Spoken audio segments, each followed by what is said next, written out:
नमस्कार दर्शक बंधु स्वागत करुच्ची डेली न्यूज लाटेस्ट एपिसोड को जो पाइपर आप प्रतिदिन गुरुत्वपूर्ण खबर।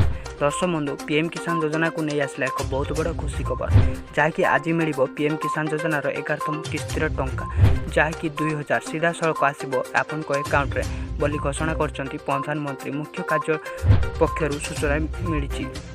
प्रधानमंत्री किसान सम्मान निधि योजनार अधीन सरकार देशर कृषक एकाउंट को वार्षिक 6000 टंकार राशि प्रदान कर प्रति 4 मासर एकाउंट को 2000 टंका ट्रांसफर करा जाउची। वर्तमान सुधा यह योजनार 11तम किस्तिर टंका आपण एकाउंट को आसी सारी। यह मध्य पीएम किसान सम्मान निधि योजना पंजीकृत चाषी एक बहुत बड़ सूचना। जदि आप ई-केवाईसी करना ताहले ए टंकार आप वंचित हो पारती। जो चाषी मैंने ई-केवाईसी कंप्लीट कर सारी सीधा सड़क आसी पीएम किसान योजनार 11तम किस्तिर टंका आसो बोली जमापड़ी। जदि आप ई-केवाईसी करना ताहले आप ए टंकार वंचित हो पारती। जदि आप ई-केवाईसी करना यथाशीघ्र ई-केवाईसी करनी आपन को ई-केवाईसी कलापर आपको सीधा सड़क एकाउंट में मिल 2000 टंका जार हूँ प्रथम किस्तिर टंका यही वर्षर वार्षिक टंका।